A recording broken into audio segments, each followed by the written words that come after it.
Terjadi lagi tewasnya mahasiswa Sekolah Tinggi Ilmu Pelayaran yang diduga dianiaya seniornya.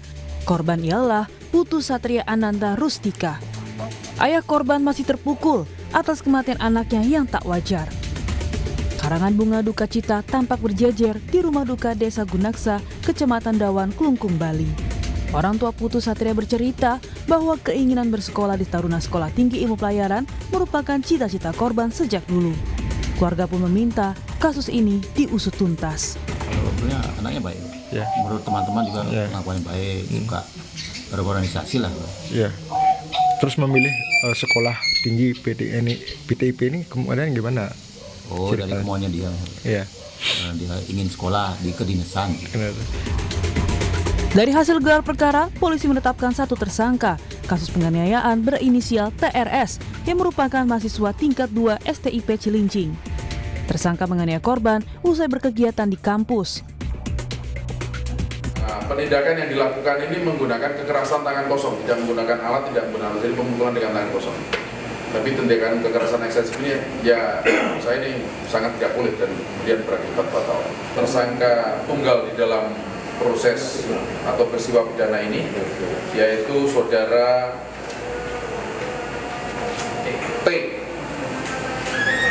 TRS, ya, saudara TRS, salah satu taruna STIP Cilincing tingkat 2. Kasus kekerasan yang dilatar belakangi arogansi senioritas bukan kali ini saja terjadi. Di tahun 2017, ada 6 siswa dianiaya senior di kompleks STIP. 1 siswa tewas dan 5 lainnya harus dirawat di rumah sakit. Lalu pada tahun 2015 terjadi kasus kekerasan yang sama yang dilakukan di lingkungan sekolah yang mengakibatkan 1 orang tewas. Di tahun sebelumnya, 2014, kasus kekerasan senior juga terjadi. Korban tewas setelah dianiaya oleh seniornya di sebuah rumah kos. Kementerian Perhubungan kini tengah membentuk tim investigasi internal yang telah bekerja untuk mengevaluasi kasus kekerasan di STIP Jakarta. Kemenhub menegaskan kasus ini tak hanya menginvestigasi, tapi bagaimana ada upaya preventif sehingga kekerasan berujung kematian tak terulang lagi. Untuk tim investigasi internal yang juga sudah mulai bekerja untuk mengevaluasi kasus kekerasan di Sekolah Tinggi Ilmu Pelayaran Jakarta dan bagaimana kaitannya dengan pola pengasuhan yang ada. Sekolah juga telah menambah personel pengasuh atau pengawas yang ditempatkan di area sektor pendidikan meliputi area kelas, akses tangga dan lorong, serta area toilet sektor pendidikan, dan mengoptimalkan peran pembimbing akademik serta perwira pembina taruna untuk memberikan pendampingan. Atas kasus ini tentunya diharapkan ada evaluasi pola pengasuhan untuk pembenahan agar hilangnya nyawa tak terulang lagi. Tim Liputan, Kompas TV.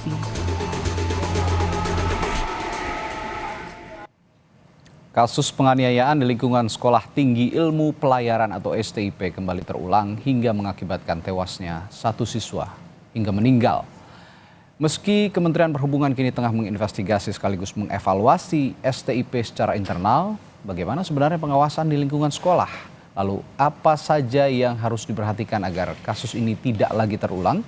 Kita akan membahasnya dalam dialog di Sapa Indonesia Pagi bersama sejumlah narasumber yang hadir di studio. Ada analis pendidikan Indra Harismiaji. Selamat pagi Pak Indra. Selamat pagi Mas, apa kabar? Baik. Juga ada paman korban Inyoman Budiarte yang sudah bergabung melalui sambungan virtual. Selamat pagi Pak Nyoman. Pagi Pak. Baik. Nanti juga kami masih menunggu respons dari Kapolres Jakarta Utara, Komisaris Besar Gideon Arif Setiawan. Saya akan ke Pak Nyoman dulu. Pak Nyoman, sebelum kita berdialog, saya mengucapkan turut berduka cita sedalam-dalamnya atas peristiwa yang menimpa Putu ya, Pak Nyoman. Ya, makasih Pak. Ya, Pak Nyoman, setelah adanya kasus ini, apa yang ingin didorong keluarga selain hukuman setimpal kepada pelaku, Pak Nyoman? Kami pihak keluarga supaya kasus ini dibuka seterang-terangnya supaya tidak terjadi lagi. Dan tidak ditutup-tutupi, kami mohon kepada Kapolri sama Pak Presiden Joko Widodo supaya menggiring kasus ini sampai dituntut pelakunya seberat-beratnya, Pak. Iya, dihukum seberat-beratnya dan menuntut ya, transparansi ya, transparansi, transparansi Pak. pengusutan kasus ini. Iya, Pak. Iya. Baik, Pak Nyoman, ayah Putu kan menyebut lebih dari satu sepertinya ada pelaku yang menganiaya Putu begitu hingga meninggal dunia. Informasi ini apakah langsung didapat dari pihak sekolah atau bagaimana Pak? Bagaimana kebenarannya? Kami dapat dari pihak ini, pembinanya semua di sekolah, ada 5 orang yang katanya yang giring ke toilet, pemukulnya 1, yang itu masih tengah. Tapi saya ingin semua terungkap kasus ini. Oke. Siapapun pelaku itu semua harus ditindak. Bagi siapapun yang mau memegang atau yang melindungi, menggiring dia ke kamar mandi, harus semua ditindak dengan tegas.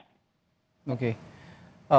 Menurut keluarga dari almarhum Putu sendiri, Pak Nyoman, pernah nggak cerita Putu kepada ayahanda atau ibunda atau keluarganya yang lain bahwa selama ini dirinya diperlakukan dengan tindak kekerasan begitu di STIP? Tidak dia ada pernah cerita apa, dia bilang baik-baik aja karena sekolahnya sudah benar-benar tidak ada kekerasan. Sekolah bilang pun kok colongan. Kemarin si pembinanya dia yang ngomong, memang anak keponakan saya ini terpilih jadi mayor 1. Oke. Ya, pembina bilang mungkin ada cemburuan sosial dalam hal kasus ini, gitu Pak. Oke, artinya betul ya ada alasan lain selain baju olahraga katanya yang diekspos di media-media bahwa menjadi alasan si pelaku ini menganiaya Putu gitu. Jadi ada alasan kecemburuan sosial atau kecemburuan pelaku karena korban sepertinya katanya akan dikirim ke Tiongkok untuk menjadi mayoret begitu ya? Iya, benar. Kalau yang dia pakai baju preman itu, menurut pembinanya dia itu yang Angkatan Laut, memang dia saat olahraga santai. Pembinanya suruh naik ke atas karena dia sebagai ketua untuk membubarkan teman-temannya. Oke. Gitu, ya. Baik, saya ke Pak Indra dulu. Pak Indra, Ya. lagi-lagi begitu ya terjadi di STIP sudah berkali-kali. Kalau saya lihat dari catatan harian Kompas ini sudah sejak April 2014 sudah terjadi kekerasan begitu. Ya. Ini saya mungkin ya terlepas dari intensi pelaku menganiaya korban. Berulangnya kasus ini sepertinya dengan alasan untuk mendisiplinkan siswa begitu. Tapi kan tidak melulu dengan cara kekerasan untuk mendisiplinkan siswa. Bagaimana pandangan Anda soal adanya kekerasan di lembaga pendidikan yang selama ini sepertinya terus berulang? Ya, pertama saya mengucapkan turut berduka cita pada Pak Nyoman dan keluarga atas meninggalnya anak Putu Satria ini ya, yang sebetulnya dia harusnya punya masa depan yang cerah, ya kan? Betul. Menjadi pemimpin Indonesia di masa depan, tetapi sayangnya harus meninggalkan kita terlebih dahulu. Ya. Nah betul tadi Mas, saya harus mengingatkan pemerintah, ini kasus yang sudah berulang kali terjadi. 10 tahun terakhir ini saya yang ketiga kali diundang TV untuk membahas kasus yang sama di instansi yang sama. Ya. 2014, 2017, dan hari ini 2024. Yang saya harus ingatkan kenapa pemerintah harus mengambil langkah. Ini saya nggak bicara dari sisi tindakan kriminalitasnya ya. Tapi saya harus ingatkan instansi seperti STIP ini adalah sekolah kedinasan milik pemerintah, milik Kementerian Perhubungan, di mana pemerintah itu punya kewajiban konstitusional untuk melindungi segenap bangsa dan seluruh tumpah darah Indonesia. Ya.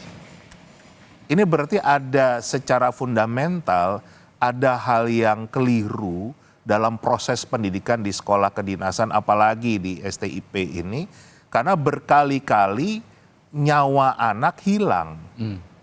Ya kan? Kan tidak terlindungi ini. Jadi kalau dikatakan alasannya sudah tidak ada ospek, tidak ada perpeloncoan, tapi kan faktanya tetap nyawa ini hilang. Nah berarti mungkin harus ada evaluasi menyeluruh. Misalnya ngapain juga instansi sipil pendidikannya ala militer, ya kan? Apakah memang relevan kan gitu? Ini kok kayak zaman Orde Baru. Nah ini yang memang kita harus kritisi bersama. Dan seingat saya tahun 2017 itu kalau nggak salah Komisi 5 DPR berencana menutup STIP karena kejadian waktu itu yang meninggal itu Amirullah Aditya Putra, itu dianiaya 5 taruna tingkat 2 kan. Nah, yang muncul ini kan selalu yang meninggal. Jangan-jangan banyak kejadian serupa, tapi nggak sampai meninggal kan gitu. Ya itu yang dikhawatirkan. Itu kan yang dikhawatirkan, tertutup gitu ya. Yang tertutup. Tapi ini bisa melihat kalau ada yang keliru secara fundamental dalam kita mendidik atau melaksanakan program-program pendidikan seperti sekolah kedinasan ini. Kita harus evaluasi lagi lah apakah memang kalau kita mengatakan sistem pendidikan nasional kita harus sesuai dengan Pancasila, Pancasila itu ada kemanusiaan, adil dan beradab. Ini bentuk kebiadaban kalau sampai nyawa dari adik kelas sendiri harus hilang. Ya kan? Nah ini saatnya mungkin kita duduk bersama, kita menata ulang lagi sistem pendidikan nasional kita yang jauh dari amanat konstitusi. Kan kita harusnya mencerdaskan. Kalau ini kan justru malah tindakan biadab yang nggak cerdas. Buat apa kita menghilangkan nyawa seorang hanya demi kehormatan, saya ini senior. Nggak ada manfaat. Nggak ada manfaat. Dan begitu.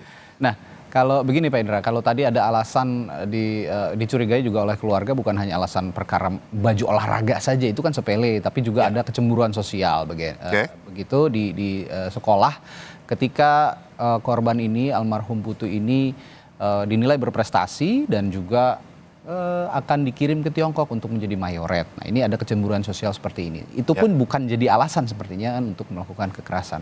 Tapi bagaimana untuk sebuah institusi pendidikan gitu mengurangi adanya kecemburuan sosial seperti ini dengan mengawasi betul para siswanya agar tidak sampai melakukan kekerasan terutama dari para seniornya nih.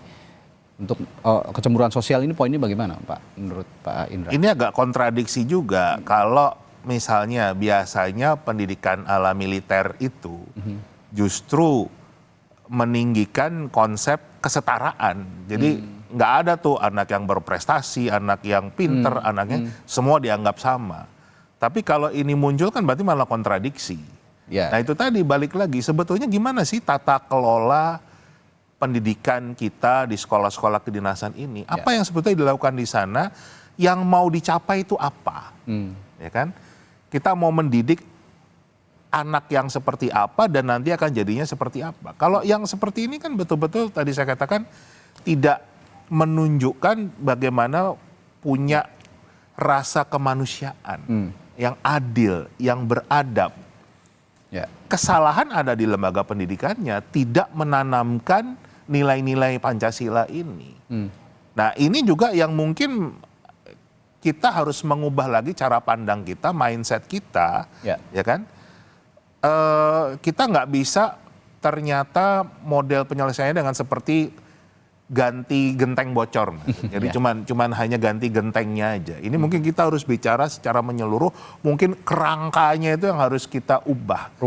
Rumahnya direnovasi total. Rumahnya direnovasi total. Misalnya begini, saat ini kan lembaga-lembaga seperti STIP, itu di bawah Kementerian Perhubungan. Padahal pasal 31 ayat 3 mengatakan kita harus punya satu sistem pendidikan nasional. Mungkin saatnya, ini salah satu alternatif ya, kita kembali harus duduk bersama. Mungkin saatnya semua lembaga pendidikan harusnya di bawah Kementerian Pendidikan. Ya kan? Kontennya bisa jadi dari Kementerian Perhubungan, dari Kementerian Keuangan, dari manapun.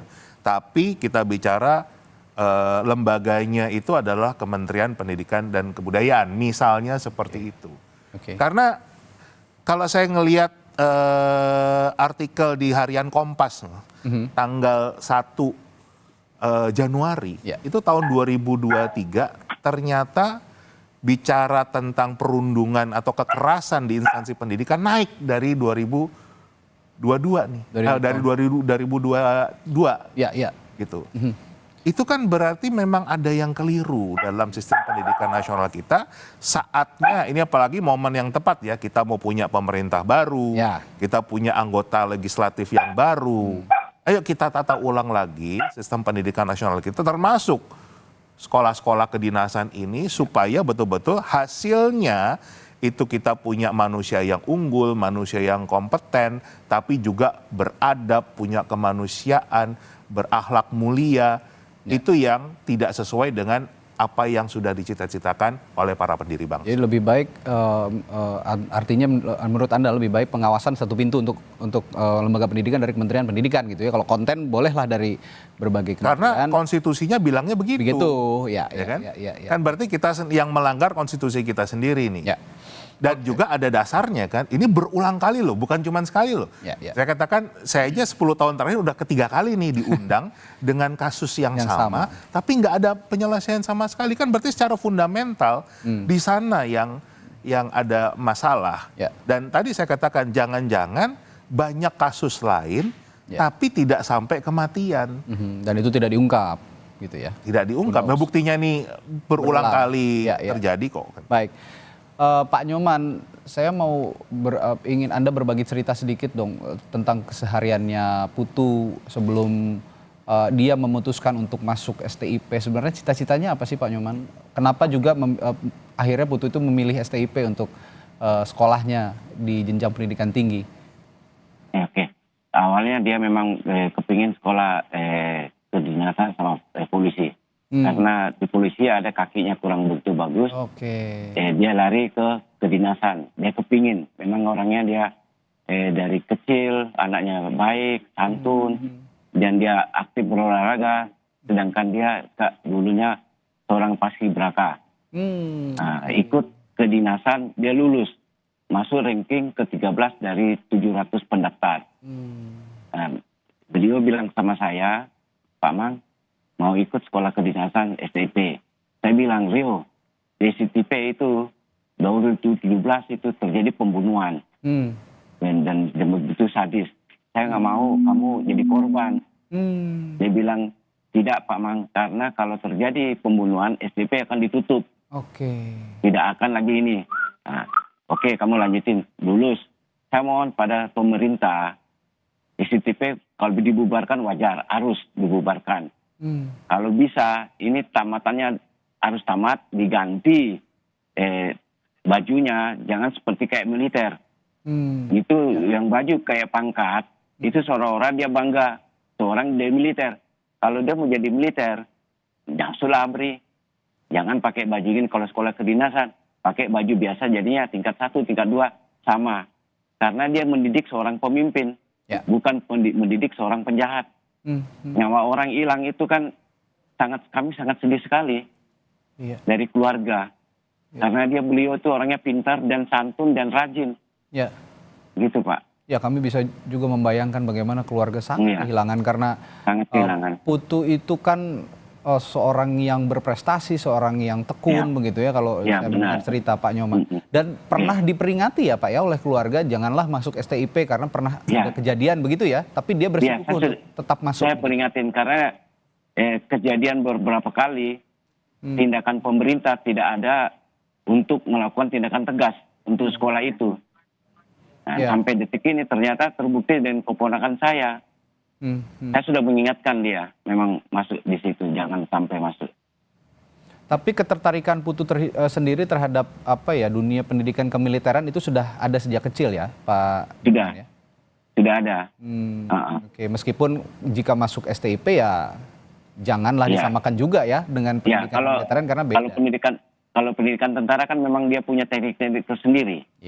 Tidak mematikan. Kalau ini kan semi militer, dia mukul ngawur. Tidak terukur begitu ya jadinya. Tidak ini. Seolah-olah dia orangnya paling hebat, senior gitu loh. Kalau bisa senior sama junior jangan diadakan lah untuk dinas pendidikan. Ini keinginan baru lagi nih Pak Indra, bahwa pernah Pak Indra tadi mengungkapkan Komisi 5 sendiri meminta untuk STIP agar ditutup. Ini dari keluarganya Putu sendiri bahkan sekarang meminta untuk ditutup sajalah kalau memang begini caranya begitu. Apakah keinginan ini juga sesuai dengan apa yang sudah terjadi selama ini? dalam konteks menata ulang ya, memang menata ulang sebetulnya tadi yang saya katakan, lulusan dari STIP itu mau kita minta jadi apa sih? Mau suruh perang gitu. Iya. Kalau mau suruh perang ya mungkin pendidikannya harus militer, tapi kalau ternyata bukan untuk berperang, ini instansi sipil, yang ngapain kita menggunakan pola-pola militerisme. Kalau tadi disampaikan, saya melihat karena adik kita Putu ini anak yang berprestasi, yang kehilangan itu bukan cuma keluarga, Mas, tapi negara ini, bangsa ini kehilangan calon pemimpin yang berprestasi untuk sesuatu yang sangat konyol kan gitu. Hanya merasa seniornya harus dihormati, oh saya ini senior. Ini 2024 loh. Eranya bukan era lagi, artinya kita memang selalu menghormati siapapun, tapi bukan berarti yang namanya senior itu menjadi Tuhan kan gitu.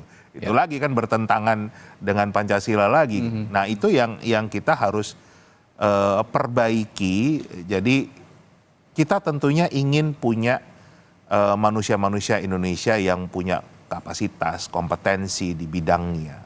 Nah, kita harus kita jujur, model-model yang seperti ini apakah memang akan menghasilkan sumber daya manusia yang unggul tadi, yang kompeten, yang memiliki kapasitas baik, punya akhlak baik, berperi kemanusiaan, beradab, atau justru baliknya. Ini kita punya lulusan yang betul-betul tidak punya peri kemanusiaan, yang biadab, bahkan tidak menghargai nyawa sesamanya. Itu yang mau kita hasilkan. Itu kembali yang kita harus sama-sama jujur. Baik. Nah, bagaimana dengan, saya tadi sempat singgung di awal Pak Indra, bagaimana dengan dalih kedisiplinan? Kalau mau ngomong kedisiplinan dengan kekerasan tentu kita tidak setuju. Tapi Pak Indra pasti punya solusi. Bagaimana memupuk kedisiplinan di lembaga-lembaga pendidikan tanpa menggunakan kekerasan. Tapi dalam arti disiplin itu benar-benar menerap kepada para siswa begitu kira-kira. Ya, banyak cara untuk melatih orang itu disiplin. Ya kan? Kalau di sekolah kedinasan ini merasa cara satu-satunya melatih kedisiplinan itu dengan cara militer, ya berarti problem dengan tenaga pendidiknya yang tidak update. Kan? Banyak cara untuk melatih kedisiplinan dan itu berarti memang betul lembaga seperti ini harus kita evaluasi lagi, pendidik-pendidiknya harus kita siapkan untuk sesuai dengan mengajar di era digital. Yang bukan lagi dengan menggunakan kekuatan fisik, tapi menggunakan kekuatan otak. Itu yang justru lebih penting. Karena banyak hal-hal yang fisik itu digantikan oleh teknologi nantinya. Ya kan? Jadi kalau di negara lain ya bagaimana menggunakan drone, menggunakan komputer. Nah ini kita masih baris berbaris, masih dipukulin sama seniornya kan. Kita ketinggalan sekali. Itu berarti masuknya dalam pola pengasuhan juga ya. Kalau tadi sempat disinggung pola pengasuhan yang diberikan oleh Kementerian Pendidikan sebagai rumah pusat yang mengawasi. Sistem pendidikan kita memang harus dievaluasi dan direvisi. Dan ini saya katakan ini momen yang sangat tepat. Kita punya presiden baru, kita punya anggota legislatif baru. Dengan kejadian-kejadian ini termasuk tadi catatan dari Harian Kompas sendiri, 2023 angka perundungan kekerasan di sekolah meningkat signifikan dibanding 2022. Ini kan berarti si lembaga pendidikan kita makin biadab nih, ya kan? Itu harus kita benahi sesuai dengan Pancasila dan Undang-Undang Dasar 45, sesuai dengan konstitusi kita, dasar negara kita, dan apa yang terjadi di STIP ini. Harapan saya 2024 terakhir. Jangan sampai saya diundang lagi untuk membahas kasus yang sama. Move forward lah ya Pak ya. Kalau mau ngomong bahas-bahas aja, jangan bahas-bahas kekerasan lagi di lembaga. Ini nyawa loh, nyawa manusia yang harusnya dilindungi oleh negara. Ini kejadiannya berulang kali di instansi milik negara. Pak Nyoman, ini kan pihak kepolisian itu mengatakan saat ini sudah memeriksa 36 saksi begitu ya, termasuk juga menganalisa rekaman CCTV. Nah sejauh ini proses penyelidikan dan penyidikan dalam kasus ini apakah juga secara simultan diinformasikan kepada pihak keluarga sejauh ini? Belum Pak, belum ada diinformasikan. Belum mungkin ada ya? Dari pihak pengacara saya mungkin sudah diinformasikan Pak. Kami keluarga memohon untuk kasus ini benar-benar diusut sampai seberat-beratnya Pak. Dan benar-benar diperhatikan sama pemerintah, sama anggota dewan, supaya tidak ngomong aja di TV tapi tidak ada pelaksanaannya Pak. Kami benar-benar pihak keluarga supaya tidak terulang lagi. Kalau benar-benar dirubahlah sistem pendidikan Indonesia. Jangan pakai sistem militer. Jangan pakai sistem pakai baju ala militer. Kalau memang pendidikan ikatan dinas, pakailah baju sipil biasa aja Pak. Kami mohon Pak. Ya, ini juga jadi catatan tersendiri bahwa STIP itu bukan sekolah militer gitu ya Pak Nyoman ya. Siap, Jadi itu bukan sekolah militer tidak Pak. ada alasan untuk mendidik para siswanya dengan cara yang militer. Ya, Ya, terakhir kami mohon, Pak Pak. Nyoman, pesan-pesan untuk ya dari kepada pemerintah lalu kepada para calon siswa juga yang ingin belajar ke depan mengambil atau mengenyam pendidikan tinggi, terutama untuk sekolah-sekolah kedinasan. Ada pesan tersendiri Pak dari Pak Nyoman sebagai keluarga dari Putu. Ya, pesan saya cuma dihapus ala militer Pak. Oke, itu tadi ya. Dan Jadi minta- ya itu tadi yang pertama. Yang kedua, benar-benar tidak ada sistem senior dan junior. Benar-benar kalau dia mau seorang jadi pemimpin untuk masa depan, dididik benar-benar jadi pemimpin, bukan jadi penjahat Pak. Ya. Apa masa depan negara ini Pak kalau semua jadi pemimpin kita jadi penjahat Pak? Bisa hancur negara ini Pak. Ya, ini jadi catatan tersendiri bagi khususnya dari pemerintah.